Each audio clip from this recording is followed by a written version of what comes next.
Now I would like to call upon the Honorable Chief Minister Tripura, Shri Biplab Kumar Deb, to kindly address the gathering. Sir, please. देश के यशस्वी गृह मंत्री एवं NAC के chairman आदरणीय अमित शाह जी,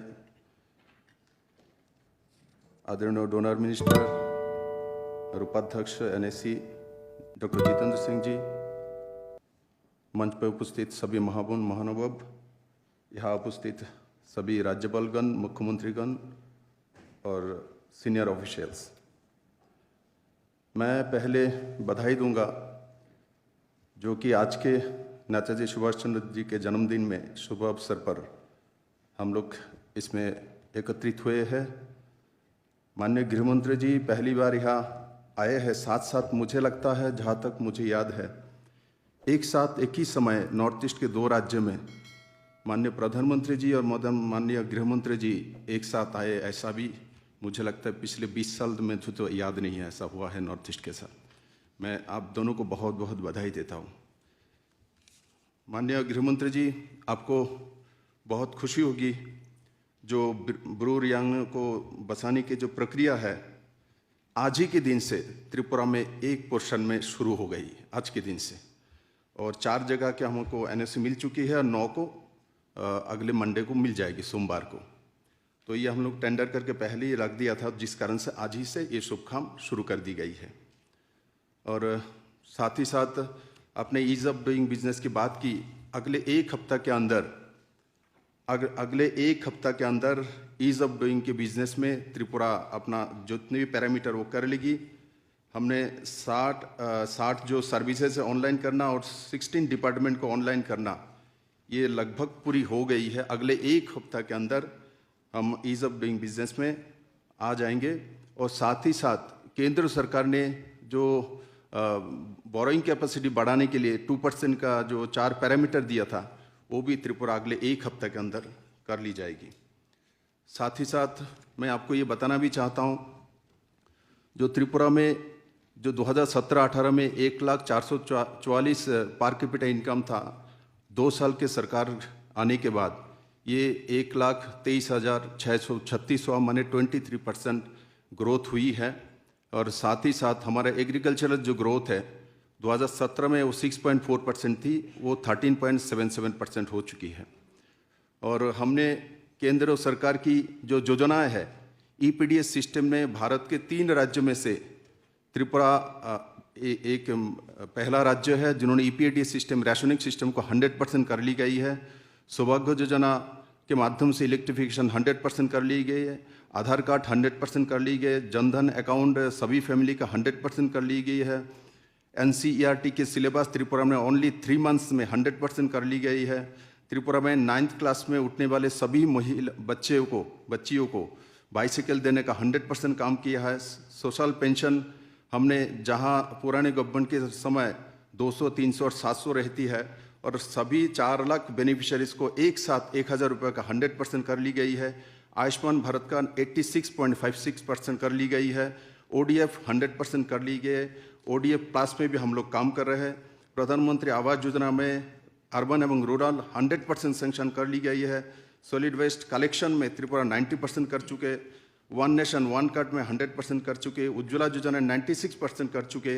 अटल जलधारा mission में हमने जो जल जीवन मिशन 22% किया है, क्योंकि पुराने सरकार रहे तो सिर्फ 3% थी।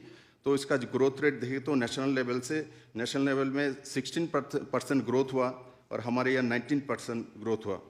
और हमने साथ ही साथ दूध के लिए बढ़ाने के लिए सेक्स शॉर्टेज सीमन का एक कार्यक्रम रखा है। 3 साल के अंदर हमारे 3,20,000 गायों को वो इंजेक्ट कर ली जाएगी। राज्य सरकार की तरफ से योजना लाया गया है और ये हम लोग आगे बढ़ चुके हैं।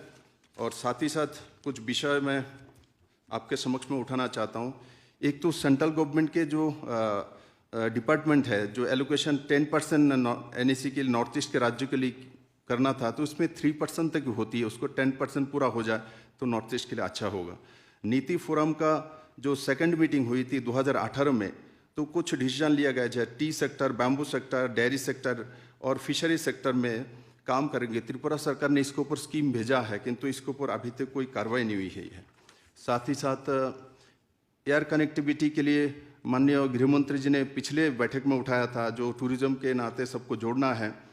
तो इसमें मैं आपसे निवेदन करना चाहता हूँ, जो त्रिपुरा के कैलाशहर में एक उड़ान प्रकल्प में एयरपोर्ट को बनाना था, रिपेयर करना था। इसका डीपीआर तैयार हो गई, किंतु एयरपोर्ट अथॉरिटी पहले बिडिंग करता है जो वहाँ प्लेन आए, तो जब तक एयरपोर्ट तैयार नहीं होगी तो बिडिंग में कोई आएगा नहीं। तो उसको एक बार ध्यान दे। और साथ ही साथ HAL जो हिंदुस्तान एक एयर कंपनी है, तो वो ऑफर दिया है 20 सीटर की क्राफ्ट वो देना चाहते हैं नॉर्थ ईस्ट के कोई भी स्टेट के लिए घूमने के लिए। तो इसमें 18 करोड़ का सालाना उन्होंने कॉस्ट रखा है। तो त्रिपुरा जैसा छोटा स्टेट ये उठा नहीं सकते। मैं निवेदन करूंगा आपके माध्यम से 10 करोड़ रुपये NSC इसको व्यवस्था करे, तो 8 करोड़ रुपये त्रिपुरा दे के इसको नॉर्थ ईस्ट के अलग अलग शहर में जो टूरिस्ट को लेके जाने का बंदोबस्त हम लोग कर पाएंगे। और डिपार्टमेंट के जो इकोनॉमिक अफेयर्स है, जो कि फाइनेंस मिनिस्ट्री में आती है, तो इसमें एक्सटर्नल एडेड जो प्रोजेक्ट है, तो उसमें 9 तक त्रिपुरा को सीमित कर दिया, जो 9 तक ही आप दे सकते हो। और नया प्रोजेक्ट आप डाल नहीं सकते। उसमें प्रॉब्लम यही हो रहा है, 9 तक हमको दे, किंतु कोई भी प्रोजेक्ट हमको पूरा करने में लगभग 2 साल लगता है प्रक्रिया में। तो 9 में हमको रोक के रखेगा, तो अगले 2 साल जो हम प्रोजेक्ट देंगे तो वो संभव नहीं होगा, मिडिल में 2 साल गैपिंग हो जाएगी। तो मेरा आवेदन है आपसे, इसके ऊपर दृष्टिपात करें और हमारे नॉर्थ ईस्ट के राज्य के साथ ये जिस ढंग से आप लोग माननीय प्रधानमंत्री और आप ध्यान दे के नॉर्थ ईस्ट का डेवलपमेंट चाहते हैं, मुझे लगता है इसमें बल मिलेगी। और वाइबिलिटी गैप जो है नॉर्थ ईस्ट के लिए 20% दिया जाता है। मैं आपको याद कराना चाहूँगा, जो हमारे गवर्नमेंट ऑफ इंडिया के इंद्रधनुष जो गैस प्रोजेक्ट है, इसमें 60% सेंट्रल शेयर दिया जा रहा है। तो उस दिशा में जो वाइबिलिटी गैप फंडिंग जो 20%, बाकी सब जो इंफ्रास्ट्रक्चरल प्रोजेक्ट है उसमें भी 60% कर दिया जाए तो नॉर्थ ईस्ट के राज्य के लिए अच्छा होगा। और 30% जो एलोकेशन न्यू NSC के स्कीम में जो लाया गया है, जो बैकवर्ड क्षेत्र के लिए, मैं निवेदन करूंगा इसको फेयरली बराबरी तरीके से कर दिया जाए तो अच्छा रहेगा। और साथ ही साथ मैं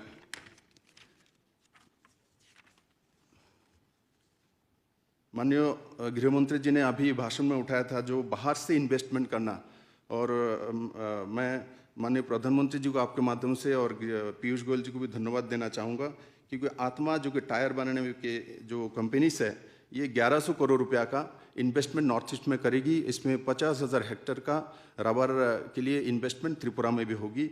और मैं ये सब विषय रखते हुए मेरा अपना विषय समाप्त करता हूँ। सबको बहुत बहुत धन्यवाद।